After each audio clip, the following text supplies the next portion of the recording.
नमस्कार जी। कोरोना के खिलाफ देश की लड़ाई में कई महत्वपूर्ण बिंदुओं पर आप सभी ने अपनी बात रखी। अभी 2 दिन पूर्व मुझे नॉर्थ ईस्ट के भी सभी आदरणीय मुख्यमंत्री जन से इसी विषय में चर्चा करने का अवसर मिला था, क्योंकि जहां जहां चिंताजनक स्थिति है उन राज्यों के साथ में विशेष रूप से बात कर रहा हूं। साथियों, बीते 1.5 साल में देश ने इतनी बड़ी महामारी से मुकाबला आपसी सहयोग और एकजुट प्रयासों से ही किया है। सभी राज्य सरकारों ने जिस तरह एक दूसरे से सीखने का प्रयास किया है, बेस्ट प्रैक्टिसेस को समझने का प्रयास किया है, एक दूसरे को सहयोग करने की कोशिश की है, और हम अनुभव से कह सकते हैं कि ऐसे ही प्रयत्नों से हम आगे इस लड़ाई में विजयी हो सकते हैं। साथियों, आप सभी इस बात से परिचित हैं कि हम इस समय एक ऐसे मोड़ पर खड़े हैं जहां तीसरी लहर की आशंका लगातार जताई जा रही है। देश के अधिकांश राज्यों में केसेस की संख्या जिस तरह कम हुई थी, उसने कुछ राहत साइकोलॉजिकली फील होता था, कुछ राहत महसूस हो रही थी। विशेषज्ञ इस डाउनवर्ड ट्रेंड को देखकर उम्मीद भी कर रहे थे कि जल्द ही देश दूसरी लहर से पूरी तरह बाहर आ जाएगा। लेकिन कुछ राज्यों में केसेस की बढ़ती हुई संख्या अभी भी चिंताजनक बनी हुई है। साथियों, आज जितने राज्य, 6 राज्य आज हमारे साथ हैं, इस चर्चा में शामिल हुए हैं, पिछले हफ्ते के करीब 80% नए केसेस आप जो इन राज्यों में है उन्हीं राज्यों से आए हैं। 84% दुखद मौतें भी इन्हीं राज्यों में हुई है। शुरुआत में विशेषज्ञ ये मान रहे थे कि जहां से सेकेंड वेव की शुरुआत हुई थी, वहां स्थिति अन्य की तुलना में पहले नियंत्रण में होगी। लेकिन महाराष्ट्र और केरल में केसेस का इजाफा लगातार देखने को मिल रहा है। ये वाकई हम सबके लिए, देश के लिए एक गंभीर चिंता का विषय है। आप सब इससे परिचित हैं कि ऐसे ही ट्रेंड हमें सेकेंड वेव के पहले जनवरी फरवरी में भी देखने को मिले थे। इसलिए आशंका स्वाभाविक रूप से बढ़ जाती है कि अगर स्थिति नियंत्रण में नहीं आई तो मुश्किल हो सकती है। बहुत जरूरी है कि जिन राज्यों में केसेस बढ़ रहे हैं, उन्हें प्रोएक्टिव मेजर्स लेते हुए तीसरी लहर की किसी भी आशंका को रोकना होगा। साथियों, एक्सपर्ट्स बताते हैं कि लंबे समय तक लगातार केसेस बढ़ने से कोरोना के वायरस में म्यूटेशन की आशंका बढ़ जाती है। नए नए वेरिएंट्स का खतरा बढ़ जाता है। इसलिए तीसरी लहर को रोकने के लिए कोरोना के खिलाफ प्रभावी कदम उठाया जाना नितांत आवश्यक है। इस दिशा में स्ट्रैटेजी वही है जो आप अपने राज्यों में अपना चुके हैं, पूरे देश ने उसको लागू किया हुआ है और उसका एक अनुभव भी हमें है, जो आपके लिए भी टेस्टेड एंड प्रूवन मेथड है। टेस्ट, ट्रैक और ट्रीट और अब टीका।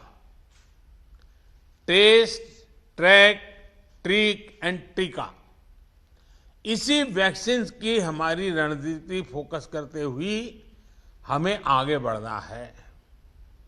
माइक्रो कंटेनमेंट जोन्स पर हमें विशेष ध्यान देना होगा।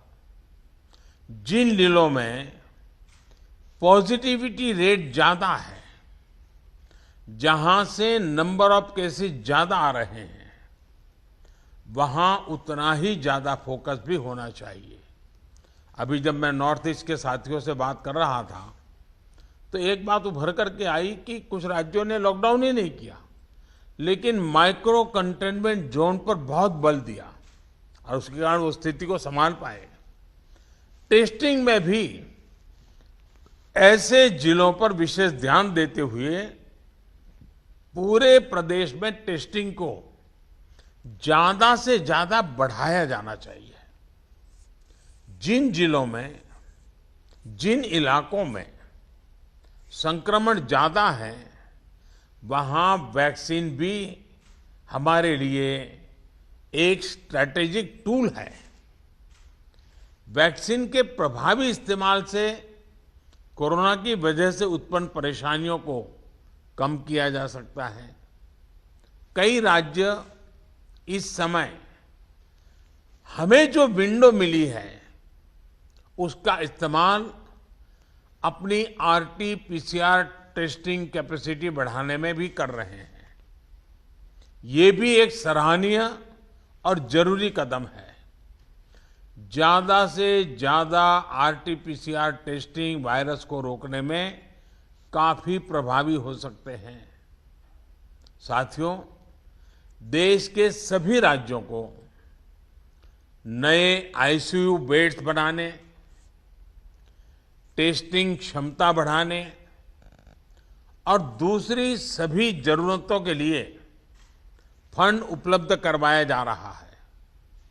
केंद्र सरकार ने हाल ही में 23,000 करोड़ 23,000 करोड़ रुपए से ज्यादा का इमरजेंसी कोविड रेस्पॉन्स पैकेज भी जारी किया है।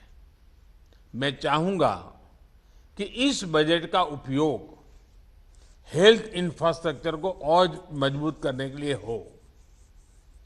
जो भी इंफ्रास्ट्रक्चरल गैप्स राज्यों में हैं, उन्हें तेजी से भरा जाए।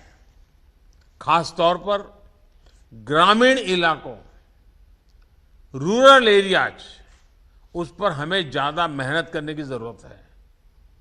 इसके साथ ही सभी राज्यों में आईटी सिस्टम्स, कंट्रोल रूम्स और कॉल सेंटर्स का नेटवर्क मजबूत करना भी उतना ही जरूरी है।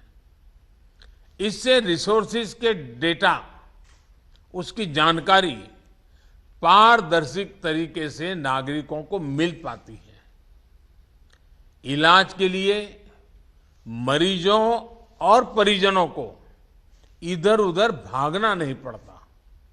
साथियों, मुझे बताया गया है कि आपके राज्यों में जो 332 पीएसए प्लांट्स एलोकेट किए गए हैं, उनमें से 53 कमीशन हो चुके हैं। मेरा सभी राज्यों से आग्रह है कि इन पीएसए ऑक्सीजन प्लांट्स को जल्द से जल्द पूरा करें। किसी एक सीनियर अफसर को स्पेशली यही काम में लगाइए और 15-20 दिन का मिशन मोड में इस काम को आप पूरा करवाइए। साथियों,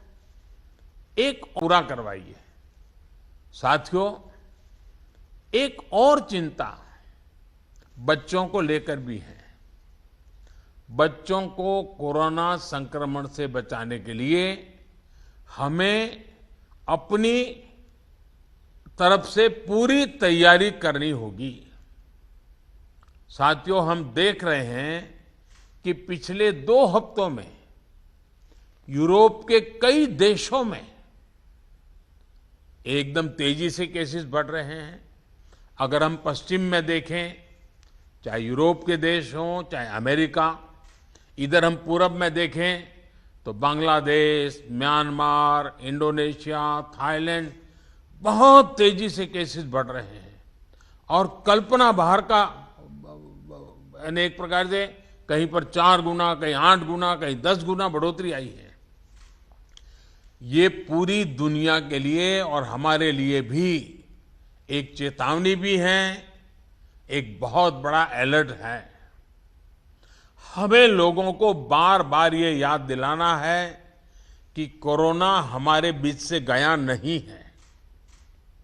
हमारे यहां ज्यादातर जगहों में अनलॉक के बाद की जो तस्वीरें आ रही हैं वो इस चिंता को और ज्यादा बढ़ाती हैं। इसका जिक्र मैंने अभी नॉर्थ ईस्ट के सब साथियों से बात कर रहा था, उस दिन भी किया था। मैं आज फिर से जोर देकर के इस बात को दोहराना चाहता हूं। आप ज्यादा बढ़ाती है। इसका जिक्र मैंने अभी नॉर्थ ईस्ट के सब साथियों से बात कर रहा था, उस दिन भी किया था।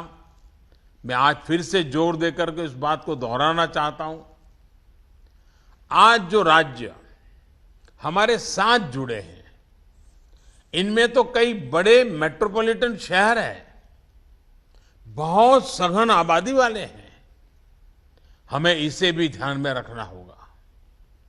सार्वजनिक स्थलों पर भीड़ लगने से रोकने के लिए हमें सजग, सतर्क और सख्त होना पड़ेगा।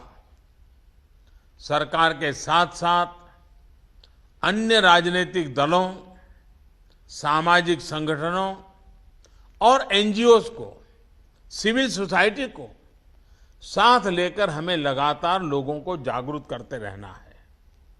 मुझे विश्वास है कि आप सबके व्यापक अनुभव इस दिशा में काफी काम आएंगे। आप सबने इस महत्वपूर्ण बैठक के लिए समय निकाला, इसके लिए आपका बहुत बहुत धन्यवाद। और जैसा आप सभी आदरणीय मुख्यमंत्री जी ने उल्लेख किया, मैं हर पल अवेलेबल हूं। हमारा संपर्क बना रहता है।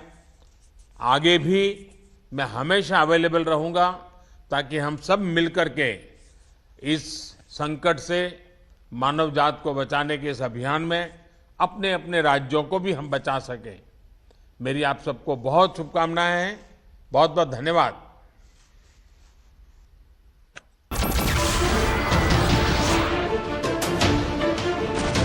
नमस्कार, मैं हूं मानक गुप्ता। अगर आपको हमारा ये वीडियो पसंद आया हो तो इसे लाइक और शेयर जरूर करें। और हां, हमें सब्सक्राइब और फॉलो करना ना भूलें ताकि आप देश और दुनिया की कोई खबर मिस ना करें। तो जुड़े रहिए हमारे साथ और देखते रहिए न्यूज़ 24।